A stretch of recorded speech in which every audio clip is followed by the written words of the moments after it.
Welcome friends. বিনামূল্যে pan আধার লিঙ্কের নতুন সময়সীমা দেখে নিন। কারা বিনামূল্যে লিঙ্ক করতে পারবেন, লিঙ্ক না করলে কি হবে, কিভাবে আধার প্যান লিঙ্ক করবেন, কাদের ফাইন লাগবে ইত্যাদি বিষয়ে বিস্তারিত জানাবো এই ভিডিওর মাধ্যমে।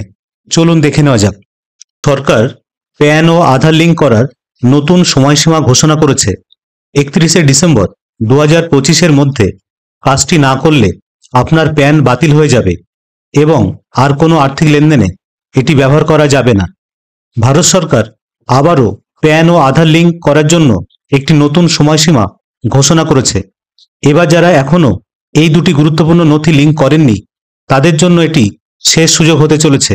Central board of direct taxes অর্থাৎ সিবিডিটি জানিয়েছে, কিছু নির্দিষ্ট প্যান কার্ড ধারীদের 31শে ডিসেম্বর 2025-এর মধ্যে প্যান ও আধার লিঙ্ক করতেই হবে, না হলে তাদের প্যান কার্ড নিষ্ক্রিয় অর্থাৎ ইনঅ্যাক্টিভ হয়ে যাবে।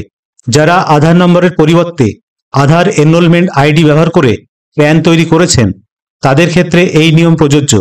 নির্ধারিত সময়ের মধ্যে এই লিঙ্ক না হলে কোনো আর্থিক লেনদেনে প্যান ব্যবহার করা যাবে না। সরকার জানিয়েছেন, নির্দিষ্ট সময়সীমার পরে প্যান ও আধার লিঙ্ক করতে হলে 1000 টাকা বিলম্ব ফি দিতে হবে। এই চার্জ সেই ক্ষেত্রেও প্রযোজ্য যেখানে প্যান ও আধার উভয়ই বিদ্যমান কিন্তু এখনো লিঙ্ক করা হয়নি। এই লিঙ্কিং পদ্ধতি খুবই সহজ। একটি আপনি অনলাইনে বা অফলাইনে যে কোনো উপায়ে করতে পারেন। অনলাইনে লিঙ্ক করার জন্য ইনকাম ট্যাক্স ডিপার্টমেন্টের অফিসিয়াল ওয়েবসাইটে গিয়ে নির্দেশ অনুযায়ী ফর্ম পূরণ করলেই হবে। অফলাইনে লিঙ্ক করতে চাইলে আপনাকে এনএসডিএল তার পোর্টালে গিয়ে সেখানে অ্যানেক্সার 1 ফর্ম পূরণ করে সঙ্গে প্যান ও আধার এর ফটোকপি জমা দিতে হবে।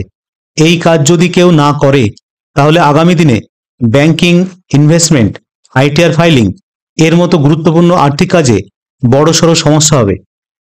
যারা এখনো প্যান ও আধার লিঙ্ক করেননি তাদের জন্য এটি শেষ সতর্কবার্তা বলা যায়। সিবিডিটি চাইছে সব নথি ডিজিটাল এবং একক পরিচয় ভিত্তিক হোক। নাগরিকদের মধ্যে সচেতনতা বাড়াতে সরকার নিয়মিত বিজ্ঞপ্তি এবং স্মরণ করিয়ে দিচ্ছে। এই কারণে ডেডলাইন একাধিকবার বাড়ানো হলেও এবার হয়তো আর বাড়ানো হবে না। লিঙ্ক না করলে কি হবে? আপনার প্যান অকার্যকর হয়ে যেতে পারে, যার ফলে বিভিন্ন সমস্যা দেখা দিতে পারে, যেমন আয়কর রিটার্ন দাখিল করা, ব্যাংক অ্যাকাউন্ট খোলা, উচ্চ মূল্যের আর্থিক লেনদেন পরিচালনা করা। যদি সময়সীমা পার হয়ে যায় সেই ক্ষেত্রে আপনাকে 1000 টাকা জরিমানা দিতে হতে পারে, অথবা আরও বেশি দেরি হলে অতিরিক্ত বিলম্বের জন্য আরও জরিমানা দিতে হতে পারে। সুতরাং আপনার প্যান আধারের সঙ্গে লিঙ্ক করে নিন। কারা বিনামূল্যে প্যানের সাথে আধার লিঙ্ক করতে পারবেন? এই শিথিলতা শুধুমাত্র দুটি ক্ষেত্রে প্রযোজ্য। 1. আধার নথিভুক্তকরণ আইডি ব্যবহার করে যারা তাদের প্যান পেয়েছেন। 2. আধার আবেদনপত্র 1 অক্টোবর 2024-এর আগে জমা দিয়েছেন যারা। ব্যক্তি সকলকে, বিশেষ করে যাদের বৈধ আধার নম্বর ব্যবহার করে বা কাট অফের পরে প্যান ইস্যু করা হয়েছিল, যদি তারা ইতিমধ্যে দুটি লিঙ্ক না করে থাকেন তবে তাদের নির্ধারিত টাকা জরিমানা দিতে হবে। কিভাবে প্যানের সঙ্গে আধার লিঙ্ক করবেন? এর জন্য প্রথমে incometax.gov.in এই ওয়েবসাইটে আসবেন। আসার পরে আপনার সামনে এরকম একটি পেজ ওপেন হবে। তারপরে বাম সাইডে কুইক লিঙ্কস যে অপশন দেখতে পাচ্ছেন, এইখানে নিচের দিকে আসবেন। তারপরে লিঙ্ক আধার এই অপশানে ক্লিক করবেন। ক্লিক করার সঙ্গে সঙ্গে আধার লিঙ্কের পেজটি ওপেন হবে। তারপরে নিচের দিকে এসে প্যান এবং আধার এন্টার করবেন। তো আমি এখানে আমার প্যান নাম্বার এবং আধার নাম্বার এন্টার করেছি। এবার ভ্যালিড এই অপশানে ক্লিক করব। ক্লিক করার সঙ্গে সঙ্গে দেখুন, your pen is already linked to given Aadhaar number. আমার যেহেতু প্যানের সঙ্গে আধার লিঙ্ক হয়ে আছে সেই কারণে আমাকে এটা শো করছে।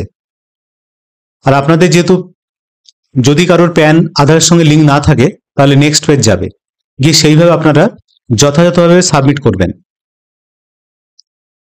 তা বন্ধুরা, এইভাবে আপনারা আধারের সঙ্গে প্যানের লিঙ্কটা করে নিন। ভিডিওটি ইনফরমেটিভ মনে হলে অবশ্যই লাইক ও শেয়ার করবেন।